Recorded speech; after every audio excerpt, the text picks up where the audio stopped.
네, 안녕하십니까 여러분, 최우승입니다. 조선 전기 정치사를 지난 시간에 봤는데요. 이번 시간에는 조선의 시스템, 정치 시스템, 지방 시스템이 대체 어떤 식으로 이루어졌나 간략하게 한번 살펴보도록 하겠습니다. 먼저 중앙 정치 조직입니다. 이 중앙 정치 조직이라고 하면요, 쉽게 말해서 지금의 우리 정부가 있잖아요.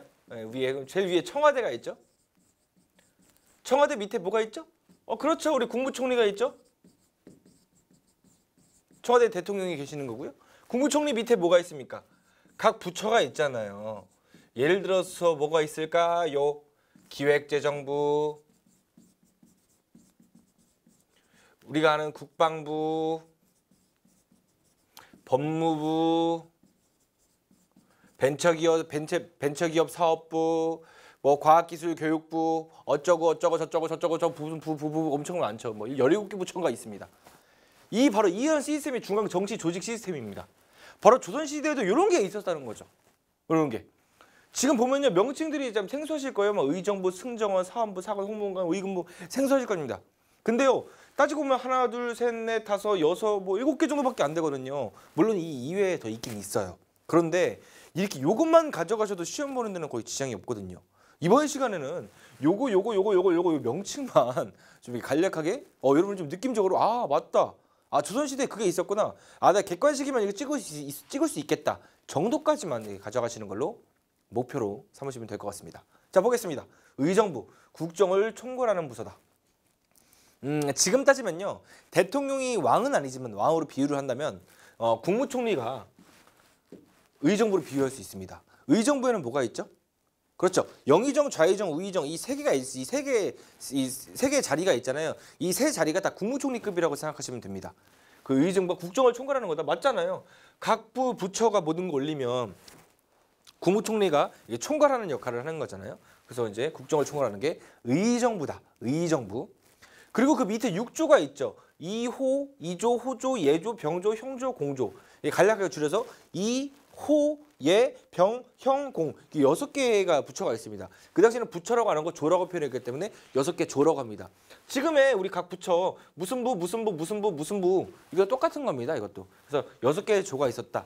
2조라 함은 지금으로 따지면 약간 인사혁신처나 행정자치부 같은 겁니다. 모든 인사권을 관할하는 담당하는 곳이었거든요. 이번에 공무원 누구누구 이렇게 뽑혔는데 얘를 어디 부처라고 넣어야 될까? 이런 게 담당했던 게 바로 2조라고 보시면 되겠습니다. 그리고 호조, 세금 걷는 거. 우리 지금 따지면 기획재정부 같은 역할을 할 수 있겠네요. 이 세금을 가지고 어떻게 이렇게 분할해가지고 어떻게 이렇게 관리해야 될 것인가. 호조에서 관리했다. 그리고 예조, 예조라고 하면 지금 뭐 교육부라든지 아니면 외교부라고 볼 수 있습니다. 외교 문서를 외교를 관장하기도 하고, 그리고 교육 사업도 예조에서 했었다. 그리고 병조라고 하면 지금의 이제 국방부라고 보시면 돼요. 국방부. 그리고 형조라고 하면 법무부. 그리고 공조라고 한다면 뭐 국토관리부인가요? 지금 뭐 국토관리청인가요? 국토관리부가 있습니다. 국토 무슨 부가 있어요? 저도 정확한 명칭은 기억이 잘 안 납니다. 맨날 명칭이 바뀌어가지고 뭐 국토관리부인가 국토계획부인가 뭐 그렇습니다. 그쪽이라고 보시면 됩니다. 뭐 토목공사 할 때 공조에서 주로 했다, 담당했다. 그게 6조고요. 그리고 또 승정원이라고 있습니다. 이게 왕실의 비서기관인데요. 지금으로 따지면 청와대 비서실입니다. 청와대 비서실이야 이게.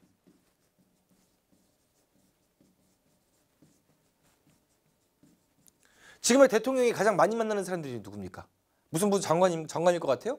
아니 뭐 서울시장입니까? 아닙니다. 자기랑 같이 일하는 비서실 사람들이 가장 많이 보죠. 그 당시 왕들도 마찬가지입니다. 이 사람들은 자기 관청에서 일했는데 승정원은 바로 왕 옆에서 일했습니다. 항상. 승정원이 있었다. 왕실 비서기관이다. 여기 현재 청와대 비서실로 기억하시면 될 것 같아요. 그리고 사원부, 감찰기구다. 각 관리들이 어떻게 뭐 지금 잘하고 있는지, 혹시 뇌물은 받지 않았는지 감시하는 기관이거든요. 지금으로 따지면 뭐로 비유할 수 있냐면 뭐 검찰청? 검찰로 비유할 수 있을 것 같아요. 그다음에 사관원. 사관원에서는요, 어떤 거 있었냐면 사실 사원부랑 사관원이랑은 큰 차이가 있지는 않습니다. 사관원도 사원부랑 마찬가지로 어떤 관리를 비판하기도 하고, 대통령이 어떤 뭐 명령을 내렸을 때 전하 이 명령은 좀 옳지 않은 것 같습니다. 라고 해서 뭐 되돌리기도 하고요. 왕에게 뭐 사직서를 쉽게 막 내면서 누구누구 자르세요. 이거 허락 못합니다. 라면서 여론을 좀 형성해가는 역할을 했던 게 바로 사관원이었습니다. 지금으로 따지면 언론이에요, 언론. 뭐 KBS, MBC, 각종 무슨 조선일보, 중앙일보, 경향신문, 한겨레신문 막 이런 거 있잖아요. 그런 게 이제 사관원이라고 보시면 됩니다. 지금은 언론이 이제 그 청와대랑 떨어져 있어가지고 공무원이 아니잖아요. 그 당시에는 이제 공무원들이 언론 역할, 기자 역할을 했다, 뭐 아나운서를 했다, 다 공무원이었다 이렇게 생각하시면 될 것 같아요. 그리고 홍문관, 경연정책자문, 그러니까 여기는 사실 학술연구기관입니다. 학술연구기관. 조선시대는 무슨 학문을 주로 하는 나라인가요? 무슨 이념을 갖고 있는 나라죠? 성리학적 이념을 가진 나라잖아요. 이 성리학이라고 하는 학술을 연구하는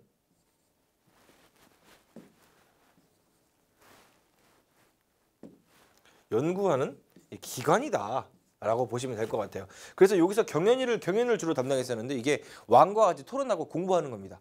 그러니까 왕실 교육을 담당했던 게 바로 홍문관이라고 보시면 되겠습니다. 그래서 이 세 개를 합쳐서 조선시대에서는 삼사라고 일컫기도 했습니다. 가장 깨끗하고 가장 명문과 자제인데 공부도 잘해. 그런 친구들이 바로 여기서 관리 생활을 시작하는 거죠. 그리고 나서 이쪽 출신들이 나중에 육조 가서 판서 역할하고 장관 달고 막 의정부 가가지고 막 재상하고 영의정하고 의정하고 좌의정하고 막 이랬던 겁니다. 이해하시겠죠? 그리고 또 조선은 특이한 게 하나 있는데요. 의금부라고 있습니다. 지금은 현재 현대 국가에서는 없는 그런 관제 개편입니다. 관제입니다. 관제. 의금부가 뭐냐면 국왕 직속의 사법기관이야. 사원부도 감찰을 하잖아요. 검찰청 같이 역할하면서 어떤 관리가 잘못했을 때 탄핵하기도 하고 조사하기도 하고. 근데 의금부는 어떤 걸 주로 담당했었냐면요. 반역죄. 반역죄를 주로 담당했습니다. 그래서 국왕 직속의 사법기관이야. 왕과 직접적으로 관련돼 있는 거잖아요. 그러면 바로 사원부가 아니라 의금부에서 조사하고 앞쪽에서 뭐 고문에서 막 자백을 받아내기도 하고 이런 역할을 했던 게 바로 의금부라고 보시면 되겠습니다. 우리 한 번만 다시 읽어보겠습니다. 의정부, 육조, 승정원, 사헌부, 사관원, 홍문관 3개 한 세트. 그리고 의금부. 어때요? 간단하지 않나요? 어렵지가 않습니다, 여러분. 이 정도는 느낌이라도 좀 가져가시면 될 것 같습니다. 자, 넘어가 보도록 하겠습니다. 자, 그 다음에 이제 지방제도입니다. 지방제도. 우리 좀 쉽게 설명을 드릴게요. 지금의 우리 지방제도가 어떻게 돼 있죠? 대한민국이 있으면 그 밑에 도가 있잖아요. 뭐 경기도, 대표적인 걸 해드릴게요. 경기도, 전라도, 충청도, 경상도, 강원도. 아, 제가 원래 하나만 쓰려고 그랬는데 여러분이 혹시나 자기가 충청도 사는데 왜 경기도만 쓰냐 섭섭해하실까 봐 제가 샀습니다. 이렇게 도가 있죠. 이 밑에 뭐가 있습니까? 경기도로 예를 들면 대표적인 도시가 우리 수원이 있죠. 수원 밑에 또 뭐가 있죠? 여러 가지 구가 있잖아요. 뭐 팔달구도 있고요. 뭐 영통구도 있고요. 각종 뭐 구가 있잖아요. 또 구 밑에 뭐가 있습니까? 그렇죠. 무슨 동이 있잖아요. 무슨 동 뭐 이렇게 있잖아요. 이렇게 있는 게 바로 지방제도, 지방행정조직이죠. 마찬가지로 조선시대들은 이런 식으로 제도가 이루어졌습니다. 먼저 8개의 도가 있었습니다. 마찬가지로 여기 5개 있죠. 지금 현재 우리가 가볼 수 없는 땅들 있잖아요. 뭐 함경도, 평안도, 황해도까지 포함해서 조선을 8도로 구분했습니다. 조선 8도. 그 밑에 뭐가 있었냐? 지금 뭐가 있죠? 수원시가 있었죠. 지금은 또 시도 있지만 무슨 군도 있잖아요. 충청도에 예를 들어 청양군이라고 있습니다. 청양고추 유명하죠? 청양고추라고 쓰려고 했네요. 청양군이죠? 무슨 군, 시도 있고 군이 있잖아요. 지금은 시랑 군 2개만 있죠. 그 당시에는요, 이 2가지만 있는 게 아니라 뭐 인구 분포에 따라서 부, 목, 군, 현 4개로 나눈 거야. 지금은 시, 군만 2개 있는 거잖아요. 근데 이때는 더 세부적으로 잘라가지고 4개로 나눠놨다는 겁니다. 부, 목, 군, 현이 있었다. 여기는 누가 있냐? 지금 현재 여기 뭐가 있습니까? 시장님 또는 군수님이 계시잖아. 그 당시에는 뭐가 있었냐? 수령들이 있었다. 제가 이 관찰사를 설명 안 했네요. 지금은 옛날에 경기도에 누가 있습니까? 경기도지사가 있죠. 전라도에 누가 있습니까? 전라도지사가 있죠. 도지사 역할이 바로 관찰사입니다. 옛날에. 그리고 시장 역할 또는 군수 역할을 했던 게 수령이라고 보시면 돼요. 부목군현, 각 부의 수령, 목의 수령, 군의 수령, 현의 수령 이런 식으로 보시면 됩니다. 그리고 그 밑에 멸리통이 있었다. 지금도 우리 각 구랑 동이 있잖아요. 너무 쉽지 않나요? 그죠? 똑같아요. 지금이랑 옛날에. 그리고 지금이야 그 당시에 이제 뭐 공무원이라고 하면 과거 시험 봐서 중앙관리로 진출하잖아요. 그 지방에는 공무원이 누구였냐? 향리들이 역할했던 겁니다. 지금으로 따지면 지방직 공무원이라고 보시면 돼요. 향리들이요. 새로 오신 수령, 지금으로 따지면 시장님이잖아요. 시장님을 보조하는 역할이야. 그러니까 이 사람은 새로 발령받아서 오는 거잖아요. 이 사람들은 원래 그 동네의 토착 세력입니다. 거기서 원래 내가 이 동네 잘 알고 이 동네 남자가 몇 명 있어서 군대 몇 명 파견할 거 다 알고 있고 이 동네에 쌀이 논이 몇 마지기 있어가지고 세금 얼마큼 걷어야지 다 알아. 그런 사람이 향리들입니다. 그래서 수령을 보좌했다. 새로 오면 수령을 보좌했다. 그럼 반대로 이렇게 공무원을 또 견제하는 사람들도 있어야 되잖아요. 그들이 바로 유양소였습니다. 조선만의 또 특징이죠. 조선이라는 나라는 양반들의 나라였잖아요. 사대부들의 나라잖아요. 그럼 지방의 사대부들이 자기들이 가지고 유양소에서 유양소라는 구성을 이룬 다음에 여기서 바로 이 수령과 향리를 견제하는 역할을 했습니다. 수령을 보조하는 역할도 했습니다. 수령도 양반이잖아요. 이 사람이 왔는데 이 동네 잘 몰라. 내가 지금 여기가 여기 동작구거든요. 동작구에 왔어. 동작구에 왔는데 나 동작구청장인데 이 동네 잘 몰라. 뭐 하는지. 그럼 어떻게 될 것 같아요? 향리들이 뭔가 할 거 아니에요. 근데 향리들이 새로운 자기 수령이 이 동네에서 모르니까 이 거짓말을 칠 수도 있겠죠. 시장님, 군수님, 이번에 세금 이 동네에서 한 5억 정도 거두면 될 것 같은데요. 원래 1억밖에 안 걷는 건데 5억 거두면 될 것 같은데요. 수령은 뭔지 모르니까 그렇게 거두도록 하시오라면 걷는 겁니다. 그 백성들이 힘들잖아. 그때 이들이 나서는 겁니다. 새로운 수령님, 처음부터 잘 모르나 본데 이거 향리들이 거짓말 치는 거예요. 이거 원래 이 동네에서 세금 1억 걷는 거예요. 라고 유양소가 하는 거야. 그래서 유양소 역할이 이 자문하고 견제하는 거지. 수령을 자문하기도 하고 향리를 견제하기도 했던 역할을 유양소에서 했다. 얼마나 간단합니까? 유양소 간단하죠. 이거 외우셔야 됩니다. 이거 간단하죠. 8개의 도가 있어서 관찰사를 파견했다. 이 관찰사를 외워주세요. 그리고 부목권 전에 수령을 파견했다. 그 밑에 면류통이 있었다. 그리고 수령이 파견되면 보조하는 게 향리였다. 그리고 이들을 견제하는 거는 유양소에서 자체적으로 양반들이 견제를 했었다. 정말 간단합니다, 여러분. 어렵지 않습니다. 자, 다음 넘어오도록 하겠습니다. 자, 이제 조선 전기의 기본적인 대외 관계를 보겠습니다. 우리가 임진왜란이 일어나기 전에 대외 관계예요. 자, 지도를 그려볼게요.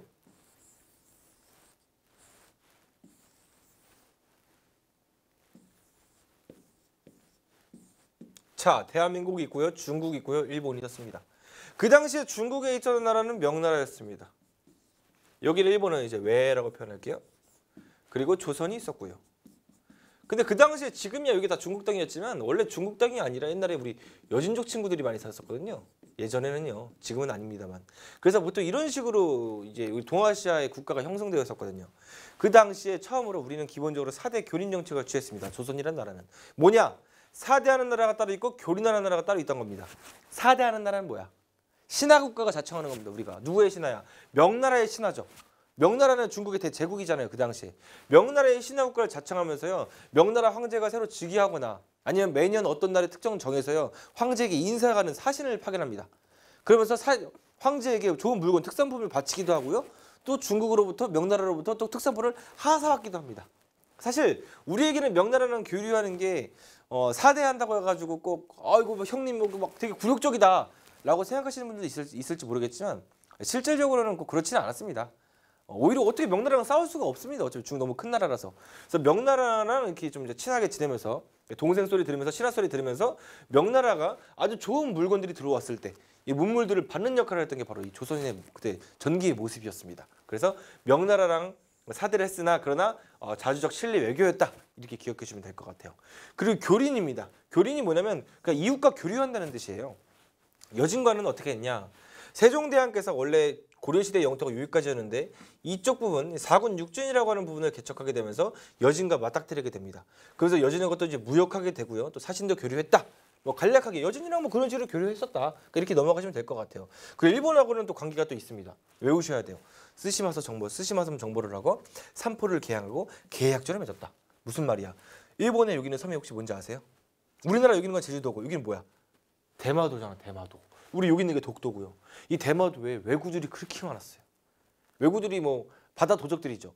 이들이 맨날 와서 해안가에 약탈하고 도망가고 또 뭐 간이 부어가지고 여기까지 올라가서 여기까지 부었다가 가고 막 환장했었습니다. 이래서 세종대왕께서요 열받아가지고 스시마섬을 정벌해버립니다. 그래서 세종대왕은 똑똑한 왕이잖아.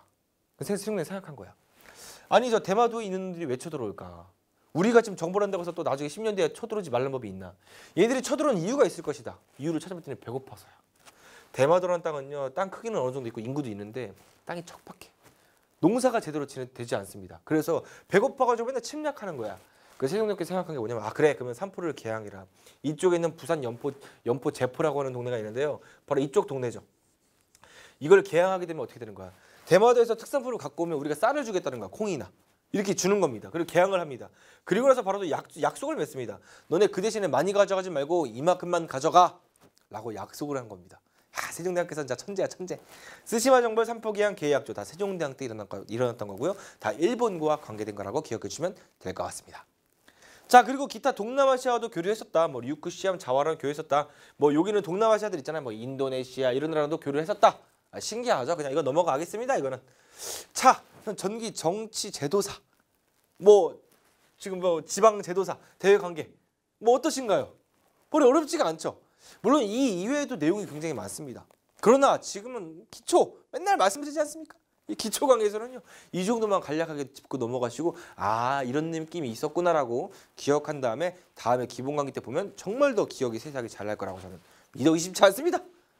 여기까지 하고요. 다음 시간에서 후기 남은 정치사 내용 이어가도록 하겠습니다. 감사합니다.